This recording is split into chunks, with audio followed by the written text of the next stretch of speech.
শনিবার সন্ধ্যায় বাঁকুড়া জেলার অন্তর্গত বড়জোড়ার ঘুটগড়িয়া এলাকার একটি বেসরকারি কারখানার ব্লাস্ট ফার্নেসে বিস্ফোরণ হয়।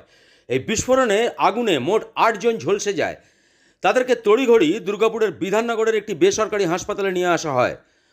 কর্তৃপক্ষ সেভাবে কোনো ব্যবস্থা নেয়নি বলে অভিযোগ উদ্ধারকারীদের।